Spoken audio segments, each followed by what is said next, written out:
নমস্কাৰ বন্ধুসকল, আপোনালোক সকলোকে মোৰ চেনেলটোলৈ স্বাগতম জনাইছোঁ। আজিৰ ভিডিঅ'টোত আমি আলোচনা কৰিম CMN গ্ৰেড 4 2022ৰ এখন প্ৰশ্ন কাকতৰ কেইটামান প্ৰশ্ন। আশা কৰোঁ এই প্ৰশ্নসমূহৰ উত্তৰ আপোনালোকে জনাৰ লগতে আলোচ্য বিষয়বস্তুটোৰ ওপৰত বিস্তৃতভাৱে নিশ্চয় জ্ঞানৰ পৰিসৰ বৃদ্ধি কৰিব। এই আশাৰেই আপোনালোকলৈ আগবঢ়াবলৈ লৈছোঁ কুৱেশ্যন নম্বৰ 33ৰ পৰা। কুৱেশ্যন নম্বৰ 33ত আছে, এটা জীৱকোষৰ নিউক্লিয়াছত তলত দিয়া কোনটো থাকে? The nucleus of a living cell contains which of the following. অপশ্যনবোৰ দিয়া আছে মাইট্ৰকণ্ড্ৰিয়া, ৰাইবজমছ, ক্ৰমজমছ, গলগি বডিজ। ইয়াৰ শুদ্ধ উত্তৰটো হ'ব অপশ্যন চি, ক্ৰমজমছ। আপোনালোকে এটা কাম কৰিব যে যি বিষয়বস্তুৰ ওপৰত প্ৰশ্নটো আলোচনা হয় সেই বিষয়বস্তুটোৰ ওপৰত আপোনালোকে ধাৰণাটো স্পষ্ট কৰিবলৈ চাব যে এটা জীৱকোষৰ নিউক্লিয়াছত কি কি অংশ থাকে বা উপাদানবোৰ কি কি। এই সম্পূৰ্ণবোৰ চাই ল'লে তেতিয়া আপোনালোকৰ ধাৰণা স্পষ্ট হ'ব। কুৱেশ্যন নম্বৰ 34ত দিয়া আছে, which of the following is not a female reproductive organ. তলত দিয়া কোনটো স্ত্ৰী জনন অংগ নহয়? স্ত্ৰী জনন অংগ বুলি কোৱাৰ লগে লগে ডিম্বাশয়, ডিম্বনলী, জৰায়ু এই আটাইবোৰ কি হয়? স্ত্ৰী জনন অংগ হয়।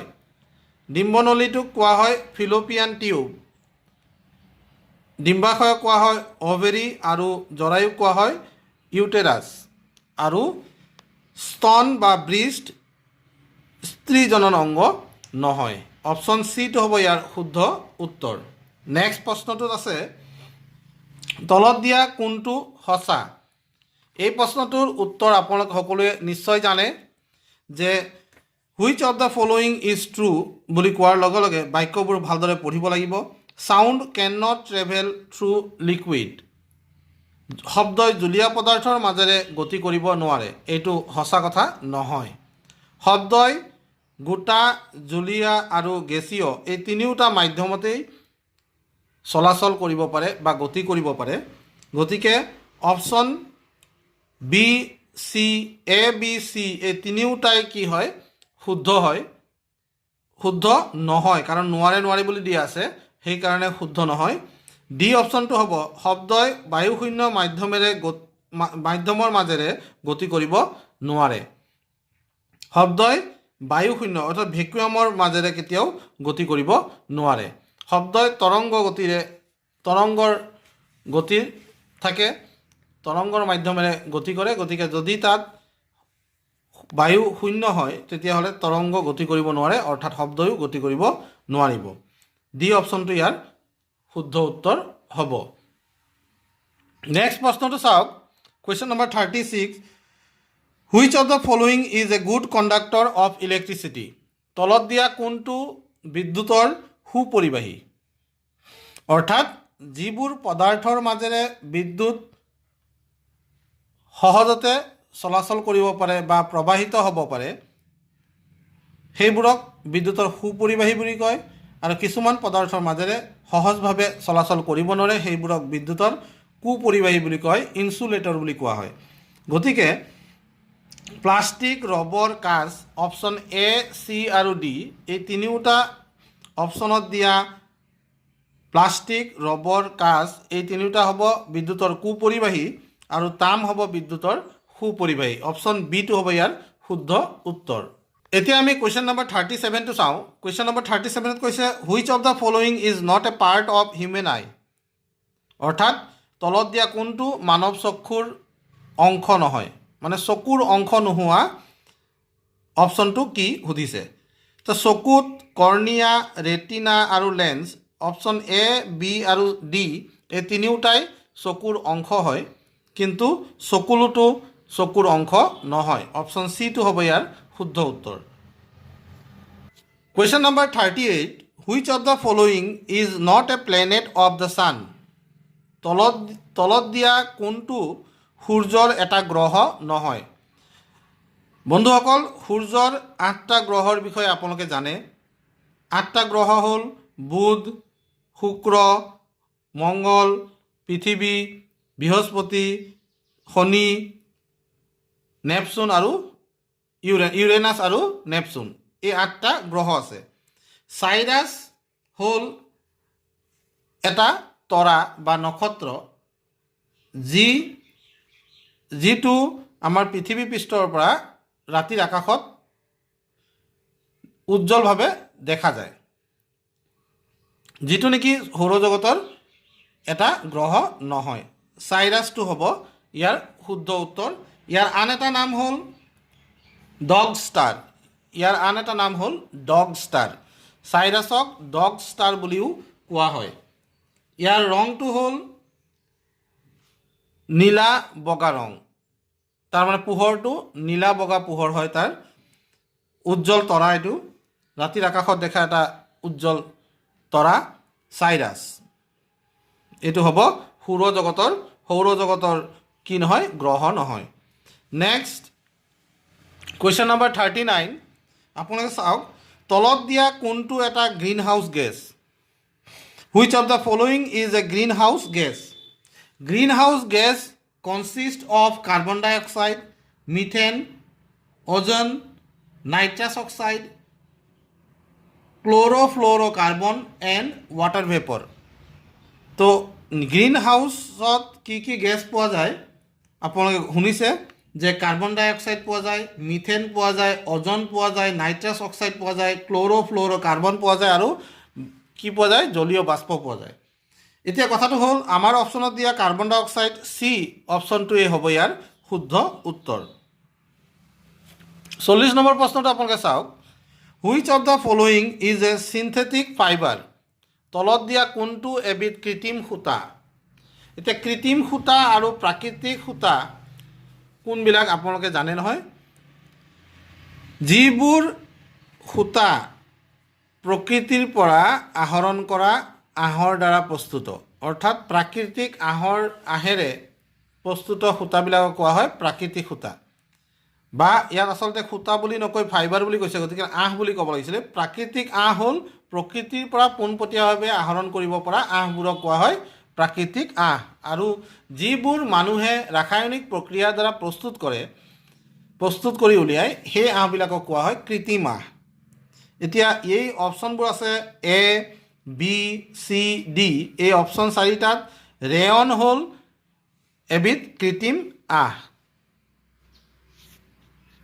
কুৱেশ্যন নম্বৰ 41ত দিয়া আছে, দ্য চিনোনিম অফ এফেকশ্যন। এফেকশ্যন মানে হ'ল মৰম, ভালপোৱা, প্ৰেম, স্নেহ।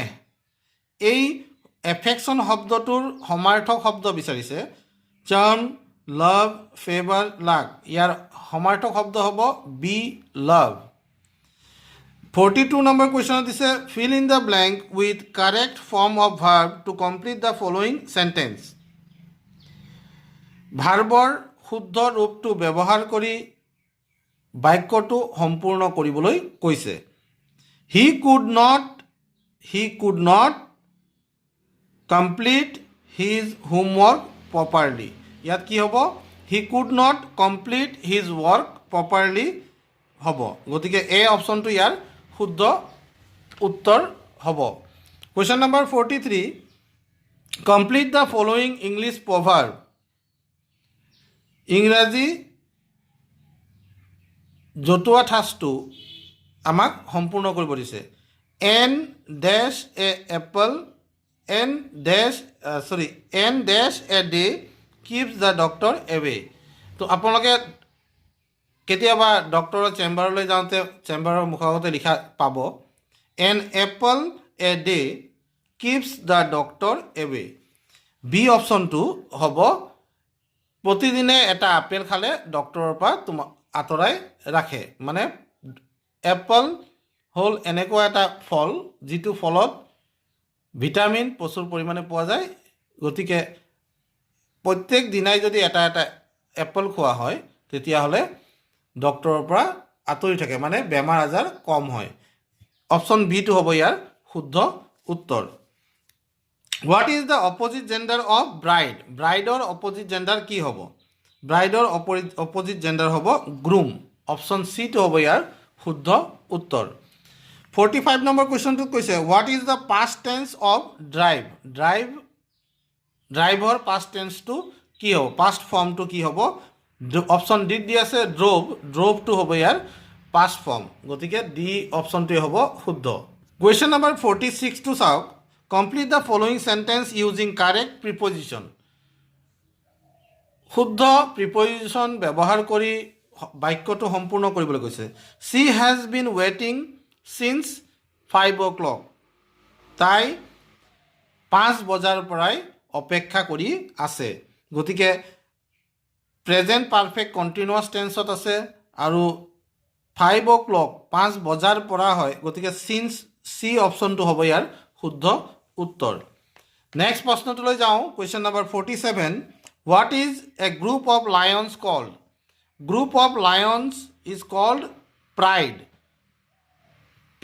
অফ লায়ন এনেকৈ কওঁ এ প্ৰাইড অফ লায়ন বুলি কোৱা হয় গতিকে প্ৰাইড হ'ব ইয়াৰ শুদ্ধ উত্তৰ a person who cuts and sells meat is called এজন ব্যক্তি যিজনে মাংস কাটে আৰু বেচে তেওঁক কি বুলি কোৱা হয় কাছাই বা কচাই তেখেতক কি বুলি কোৱা হয় কাছাই বা কচাই বুলি ক'লে জানিব যে এইটো শুদ্ধ উত্তৰ হ'ব বুচাৰ বি অপশ্যনটোত আছে গতিকে বি অপশ্যনটোৱে কাৰেক্ট হ'ব নেক্সট কুৱেশ্যনটো হ'ল question number 49 which of the following is correct a lion cries a lion roar হয় ক্ৰাইজ নহয় এ ডংকি ব্ৰে হয় মুজ নহয় এ হৰ্চ নে এইটো শুদ্ধ অপশ্যন এটো হ'ল শুদ্ধ অপশ্যন এটা ঘোঁৰাই কি বুলি মাতে নে এনেকৈ মাতে গতিকে চি অপশ্যনটো হ'ব ইয়াৰ শুদ্ধ উত্তৰ what is the house of dog cold